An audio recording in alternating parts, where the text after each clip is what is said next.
Welcome to today's big story. Now, the Polytechnic Teachers Association of Ghana, or POTAG, has since last month been on a nationwide strike over unpaid book and research allowances. The lecturers have vowed not to return to the classrooms until arrears of the allowances are paid. The strike, which has entered its third week, has forced authorities of the Kumasi Polytechnic to partially shut down the school. Government has scrapped the book and research allowance, replacing it with a national research fund. Now, the students who are the victims of the situation are demanding the immediate return of their lecturers before a possible total closure of the campuses this Thursday. Most of the students maintain they have paid their fees and have done nothing wrong to suffer the consequences of the two parties. Education Minister Professor Nana Opukwajuman says there are moves to resolve various labour disagreements in the education sector. Part of the efforts of the ministry to ensure a conducive industrial atmosphere in our educational institutions. Last year, my team and I established a monthly union forum. The objective of the forum was to create the atmosphere for all issues agitating our unions to be discussed. The meeting is convened by the Ministry of Education. It has the GES, the NCTE, the Ministry of Finance, Fair Wages and Salaries Commission, the Public Services Commission, Controller and Accountant General's Department in attendance to help us with discussions and to know exact progress made on issues. This was on our initiative. Since its creation, some issues continue to be resolved while others remain outstanding. Some of the outstanding issues, especially with NAT, NAGRAT, CTAG, we have all the tags in education, and elite teachers remain the following. Incremental credit arrears. The arrears have been paid for 2013. 2010-2011 remain outstanding. So 2012-2013 has been paid. 2010-2011 remains outstanding. A proposal tabled in November 2013 was for the unions to agree to forego the unpaid arrears as a result of the introduction of the single spine. This was rejected by the unions. Fair Wages and Salaries Commission is now expected to liaise with the Controller and Accountant General's Department to determine the current total costs involved. NAT has already provided cost analysis. We need the other figures also. So this is the state of the incremental credit arrears. Vehicle maintenance allowance. Payment has been effected for 2012, with 2013 payment of this allowance outstanding. The GES is expected to conduct a facility audit which will determine which teachers qualify for this facility in order for payment to be effective. We plead for speed on this matter. The GES second-tier occupational pension scheme. The bone of contention remains the appointment of a fund manager. At our last meeting on May 15, 2014, it was decided that the matter be handled by the National Tripartite Committee since the issue affects all workers in the public sector. GES staff rationalization. Management has written to all cost center directors to collect data while looking for financial support to effect same. What will help is a plan of transfers from GES with corresponding financial implications for proper budgeting. That was the Education Minister. Now, the National Labour Commission says the strike is illegal and has referred the issue to an independent arbitrator. But President of POTAG, James Dugra, insists that government must pay the money, adding that the association is not willing to go into any arbitration. Now, can the current stance of the ministry trigger the Polytechnic teachers to call off the strike? And what about the demonstration of the students, which comes off on tomorrow, and the fact that most of the schools would have to close down? Are these signs that can bring any end to the strike? Let's get some clarity on this particular issue and others. Joining me on the phone line now is the President of POTAG, James Dugra. Good evening and thanks for your time. Good evening, my brother. How are you? I'm very well. I hope you are well as well. well, by His grace. Okay, let's start off this way. Your students say that they are unnecessarily feeling the brunt of a situation that is between you and your employers, and now the schools are going to obviously be shut down if you do not return to the classrooms whilst they've paid their fees.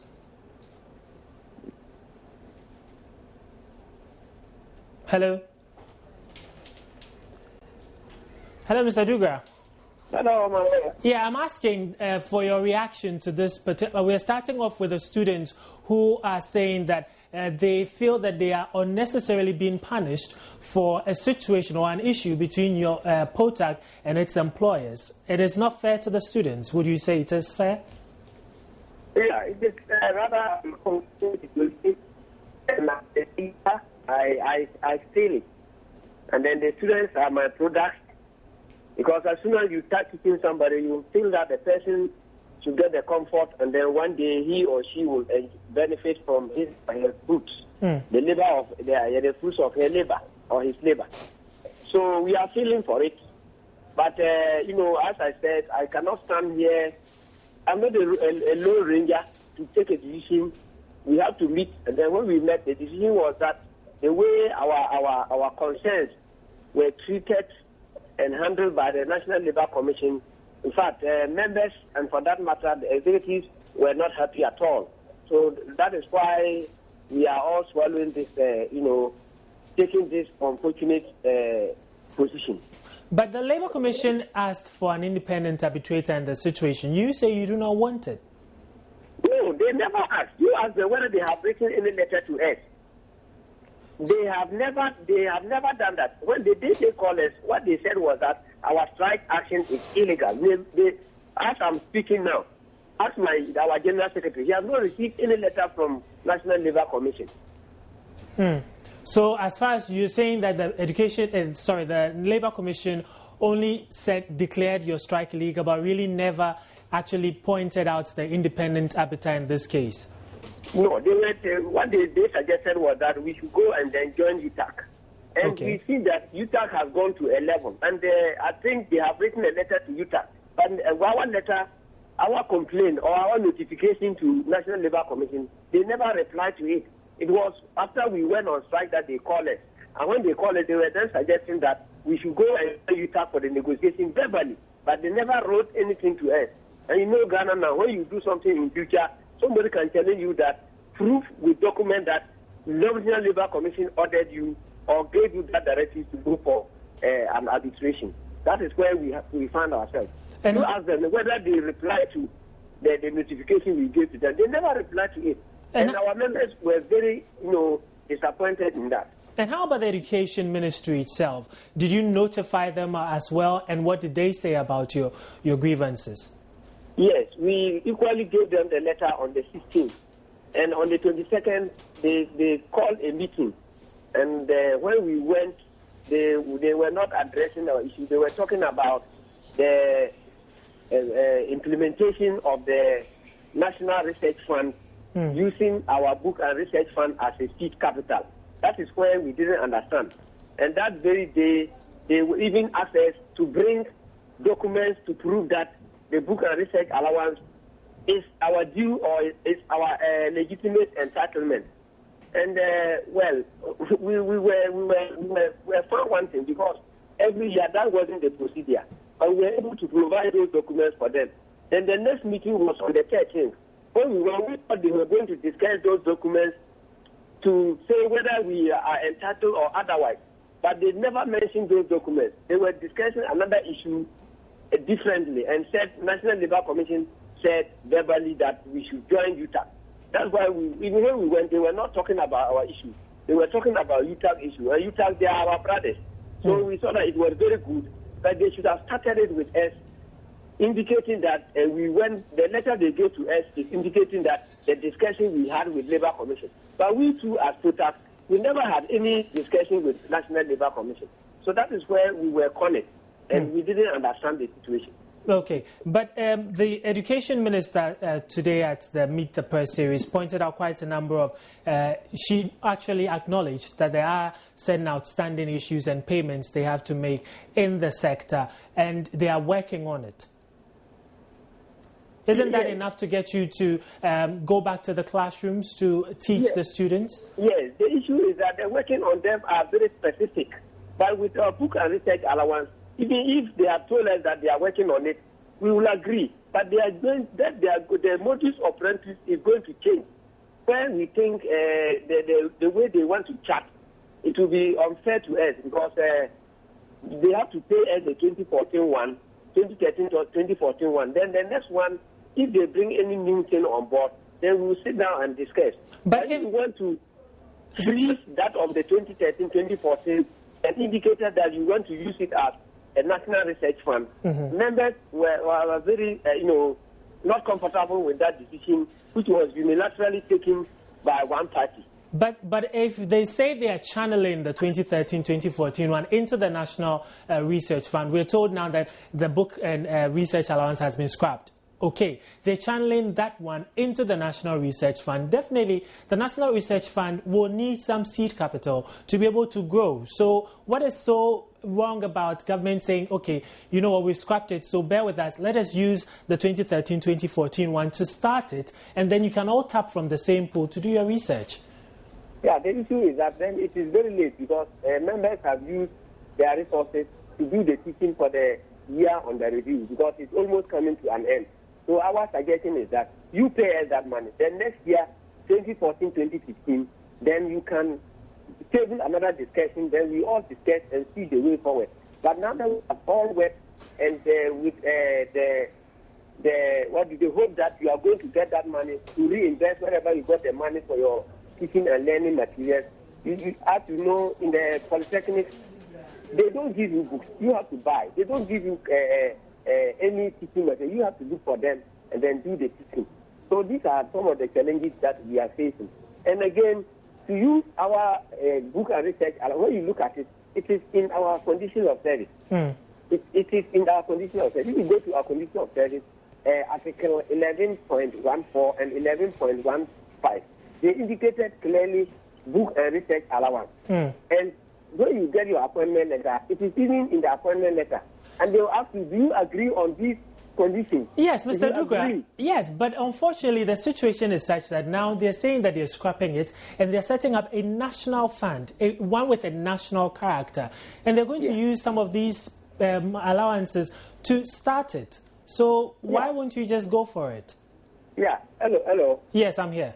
Yeah, if you are setting up something with national character, why is it that every Ghanaian must be brought on board so that we all contribute to that fund? But to go to another profession and take their fund to establish something on national character, please, is it fair? But isn't it that you benefit the most because you will do most of the research as well to teach your students? There are a lot of institutions who every institution does research. It's not only lecturers. So if you want to establish it, we are not against, we are supporting it. But let every Ghanaian contribute. Whether you are in the media, you are in the academia, you are in the accounting section, you are in commerce, everybody will contribute more, and that money will be there. If that money is even working very fine, I don't think anybody will be thinking about book and research allowance. We will abandon it and be applying for that one. But to use our money to set up that fund, then, which is also our condition of service, to us, it is not a very fair treatment. Okay, but before I let you go, though, so what is the stance of POTAG now? If you do not return, possibly before the close of this week, the schools are most likely to shut down. The students say they're hitting the streets tomorrow. What are you doing about that? Yeah, we are all that's why from the beginning I said we are very worried for this development. That is why we were trying to prevent when we wrote letters notifying the various stakeholders to intervene. And they didn't mind our concern and kept that letter for over 3 to 1 month before they called us. And this is the situation we find ourselves. So nobody is happy about it. So you're not calling off the strike? Well, I cannot stand here alone and say I'll call it off. Anything, Congress must meet and take a decision. So is Congress going to meet? Well, and that is soon? what I'm saying. They are hitting tomorrow, and as of last week, we even gave a letter. You can imagine this. Tomorrow is about the 7 weeks. There is no reply to that. Our reaffirmation that the strike is still going on. So you can imagine how things work. Last week, when we met in Accra Congress, we issued a statement. We agreed that the strike is going to continue. So if we didn't want some of these situations to come up as institutions, they should have quickly call us to order. But nobody cared. Okay. So as of now, we have not gotten any letter from any sector about our stand. So you can see how cornered we are. So when final you complain, nobody seems to care about the complaint. Sorry, Mr. Dugwa, we're running out of time, but final question to you, if you can answer briefly for me. Will calling of the strike be on the agenda when Congress meets tomorrow? No, I'm not saying Congress is meeting tomorrow. So when did you say you were meeting? You said Congress will have to meet when? Yes, I said Congress will have to meet before. So we will, what do you call it? We will think about it, and then the meeting day, I'll get back to you. But you do not have a date for the meeting yet? No, because we didn't plan to meet. Because when we sent our letter to National Labour Commission, telling the National Labour Commission that we still stand by our decision, we were thinking that by this time they should have even called us, then we reconvene and then see the way forward. But they have not called us yet. Okay. And that letter is still standing. So as of now, I cannot say it. I'm not a lone ranger. Sure. That you've made clear. Okay, thank you very much, James Dugwa, the president of POTAG, and he's been explaining the lecture side to us. We're taking a break. When we come back, we'll get the students' side as well. They are threatening to hit the streets tomorrow. We'll find out from them what they intend to achieve with this and whether at all they think that the action tomorrow will actually bring the lecturers back. Hello, welcome back. This is still today's big story here on Joy News on Multi TV. Now, joining me in the studio is the PRO of the Ghana National Union of Polytechnic Students, Obed Che Amponsa. And the students are saying that they're hitting the streets tomorrow. Obed, you heard what the president of POTAG says. Yeah. He cannot tell us now that they are calling off the strike. Congress has to meet. He doesn't know when. Are you still going to go ahead with your demonstration tomorrow? Of course. Our issue has to do with getting our lecturers back into the classroom. So if we are starting the program or the demonstration by 8 a.m., so if by 7:59 and they return to the classroom, then we call it off. But if they don't, then we go ahead with our demonstration. But from what he said, it doesn't look like even by 8:30 they will be in the classroom. And we go ahead with our demonstration. But realistically speaking, are you hoping that this will get them to change their minds and come back to the classroom? Because from what the president of POTAG is saying, until Congress meets, they really cannot do anything about the situation. Actually, we are not kind of protesting against POTAG. We are protesting against the state, for not taking good care of our education, letting our education come to a halt at a very crucial time on the academic calendar where examinations and other things are supposed to be going on. So it's not POTAG that we are demonstrating against. We are demonstrating against the state. I mean, they need to quicken up actions to bring our lecturers back into the classroom. Well, the state says it's working on it. POTAG doesn't seem to have the patience to wait for the state to finish working on it. Working on it. When they went on strike, when they started this strike action, 5 days, they had not called them to a meeting, only to call them and then tell them that the strike is illegal. After telling them it's illegal, that is it. They have not done anything about it. Day and night we are on phone with POTAG trying to get information from them as to how far negotiations have gone, and nothing seems to be going on. But how about the state? Have you spoken to the state as well, the education ministry, for instance, to find out from them what they are doing and to pressure them as well? Yeah, we've been doing that. You go to them and they tell you we are working on it, and that they also blame POTAG, that POTAG is not having the patience to. But I believe they have their reason for doing this that they are doing. If we have a meeting and you see that there's been a kind of feet dragging, like you are coming, you are not coming. It doesn't augur well. It doesn't augur well for the progress of whatever discussions that we are having. In 2011, if I'm right, GNUPS had similar demonstration trying to get the teachers back to the class. It really didn't materialize in getting the teachers back to the class when they wanted. Are you sure yours will make any change? Well, it should. As students and as people who have gone through all the necessary things that need to be done to get education, like paying our fees, being in a classroom, preparing ourselves and all that, and this coming in. I mean, we believe we also have the right to register our displeasure at issues that are happening. And if there is one of the ways, of the registering our displeasure, then why not we do it? And after the demonstration, what? After the demonstration, if we are pushed to the extreme, if we see that seriously nothing is being done at all, then we may proceed to the court. We may proceed to the court and take the state on. And what will you be asking the court to do for you? We are suing the state. For damages. Because we have paid our fees, and constitutionally we are supposed to be educated. We have the right to education, and the state is not doing enough to ensure that. And we'll go to court to ensure fairness. So meanwhile, we understand hopefully by Thursday, if the lecturers are not back in the classrooms, the schools are likely to shut down. Some have partially shut down and will totally shut down by Thursday. What is the mood among students right now? What are they thinking? They're thinking, the fear of most students is that the academic calendar or the semester is going to be started all over again. And the Kumasi Polytechnic, I just had an information from there right now from our correspondent over there that management has posted a notice that first and second year students should go home, and begin their industrial attachment. Okay. And then the third years they should hang around. By Friday, if Potak is not back, then they can also go home. Okay. Hold on for me briefly. Let me just get onto the phone line now, where we've been joined by Dr. Ahmed Jinapo for a quick reaction to this particular development. Doc, good evening and thanks for your time with us here on today's Big Story. Thank you, Lee. How are you doing, my brother? I'm very well. It's been a while. Yes, yeah. Okay, quickly, Potak, the president of Potak tells us that as it stands now, Congress will have to meet. They do not know when, but they feel for the students. They hope they could do something about it, but really, there's nothing they can do now. So how do we go about it? The students are hoping to hit the streets tomorrow to get the teachers back. Will it materialize in any way? I think, first of all, let me say good evening to your cherished viewers. And before I even get to the issue of the teachers, I think it's very unfortunate and regretful that we find ourselves where we are today.